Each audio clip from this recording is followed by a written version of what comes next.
विचार करा, दरमहा फक्त 5,000 रुपयांची गुंतवणूकसुद्धा आर्थिक स्वातंत्र्य देऊ शकते. आणि जर आकडा 15,000 गेला तर लवकर निवृत्तीसुद्धा शक्य आहे. पण हे तेव्हाच शक्य आहे जेव्हा गुंतवणूक योग्य मार्गाने केली जाईल, अंदाजे नाही. चला तर मग याच योग्य मार्गाचा शोध घेऊया. ही जी कल्पना आहे ना, तीच खूप पॉवरफुल आहे. मोठी संपत्ती तयार करण्यासाठी मोठ्या पगाराची गरज नसते. गरज असते ती एका लहान पण योग्य दिशेने टाकलेल्या पावलाची. आणि ह्याच पायावर आपलं आजचं संपूर्ण विश्लेषण उभं आहे. हा एक खूप मोठा प्रश्न आहे, नाही का? अनेकांना तर हे अशक्यच वाटतं.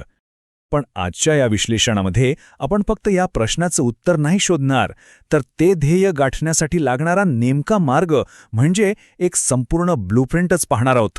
चला तर, आधी सर्वात मूळ नियम समजून घेऊया. खरं आर्थिक स्वातंत्र्य हे पगारावर नाही तर मालमत्तेवर अवलंबून असतं.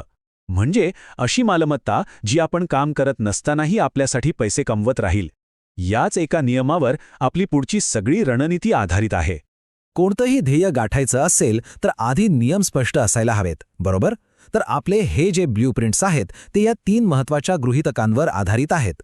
1. गुंतवणुकीचा कालावधी किमान 20 ते 25 वर्षांचा असेल. 2. आपल्याला सरासरी 12 ते 14% चक्रवाढ वार्षिक परतावा अपेक्षित आहे. आणि 3. जे सगळ्यात महत्त्वाचं आहे, दरवर्षी आपल्या SIPमध्ये 10% वाढ करणं अनिवार्य आहे. आणि आता आपण येतोय या विश्लेषणाच्या सगळ्यात महत्त्वाच्या भागाकडे. मी आता 2026 पासून सुरू होणाऱ्या 4 वेगवेगळ्या गुंतवणूक योजनांबद्दल सांगणार आहे.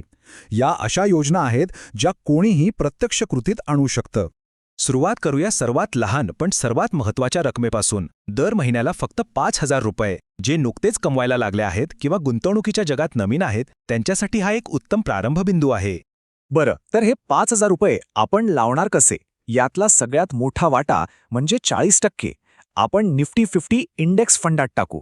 हे पोर्टफोलिओला स्थिरता देतं. त्यानंतर 30% फ्लेक्सी कॅप फंडात, जे बाजारातील संधींनुसार गुंतवणूक करतात. 20% मिड कॅप फंडात, थोडा जास्त परतावा मिळवण्यासाठी. आणि उरलेले 10% सुरक्षितेसाठी डेट फंडात. यातून काय होतं तर स्थिरता आणि वाढ यांचा एक मस्त समतोल साधला जातो. आता बघा गंमत काय होते ते.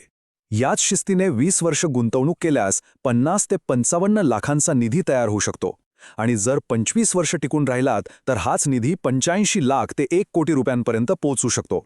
पण पुन्हा एकदा आठवण करून देतो, वार्षिक 10% स्टेपअप अनिवार्य आहे.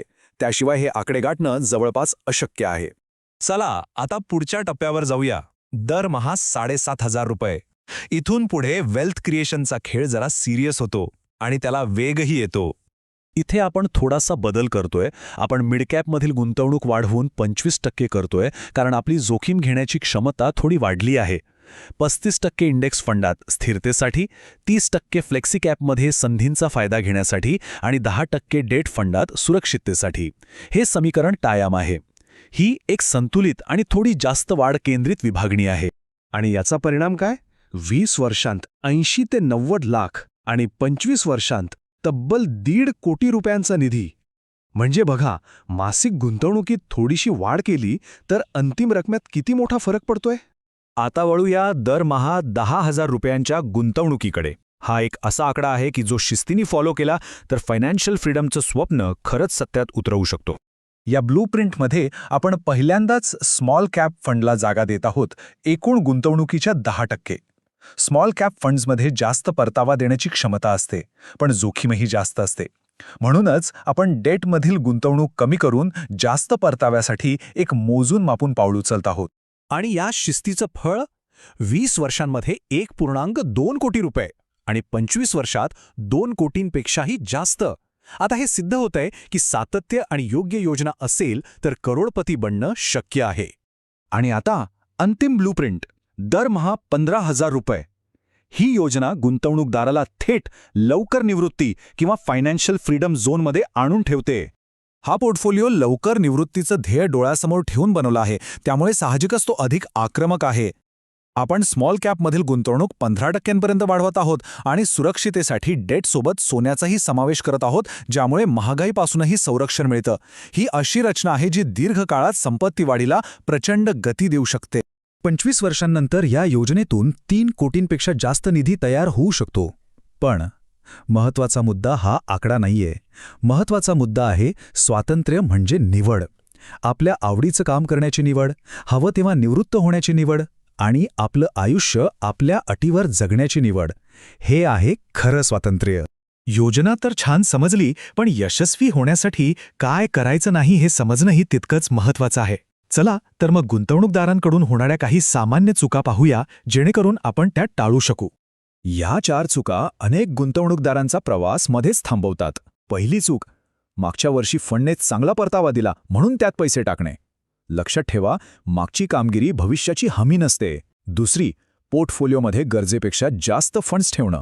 याने फक्त गोंधळ वाढतो, परतावा नाही. तिसरी आणि सर्वात मोठी चूक, बाजार पडल्यावर घाबरून SIP थांबवणं. खरं तर तीच कमी किमतीत जास्त युनिट्स खरेदी करण्याची सुवर्णसंधी असते.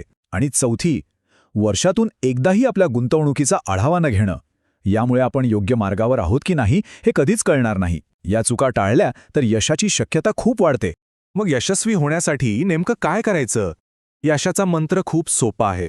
संपूर्ण धोरण फक्त 2 सोप्या पण शक्तिशाली सवयींवर अवलंबून आहे. फक्त या 2 गोष्टी लक्षात ठेवा. दरवर्षी आपली SIP 10% वाढवायची आणि वर्षातून फक्त एकदा आपल्या पोर्टफोलिओचा आढावा घ्यायचा. बस. बाजारात काय होतंय यापेक्षा या 2 सवयी जास्त महत्वाच्या आहेत. याच आपल्या संपत्ती वाढीचं खरं इंजिन आहेत. तर या संपूर्ण विश्लेषणाचा सार हाच आहे. आर्थिक स्वातंत्र्यासाठी मोठ्या पगाराची नाही, तर गुंतवणूक प्रवासात स्पष्टता, शिस्त आणि बाजाराला वेळ देण्याची गरज असते. सुरुवात लहान करा, सातत्य ठेवा आणि स्वतंत्र व्हा. जर या विश्लेषणामुळे आर्थिक स्पष्टता मिळायला मदत झाली असेल तर या व्हिडिओला एक लाईक नक्की करा. फायनान्स जर्नी विथ जयेशवर अशाच सोप्या आणि व्यावहारिक माहितीसाठी चॅनलला सबस्क्राईब करा आणि हो, ते बेल आयकॉन दाबायला विसरू नका. हा व्हिडिओ आपल्या कुटुंबासोबत आणि मित्रांसोबत नक्की शेअर करा. आणि जर एक मोफत गुंतवणूक चेकलिस्ट हवी असेल तर खाली कमेंटमध्ये फक्त SIP असं लिहा.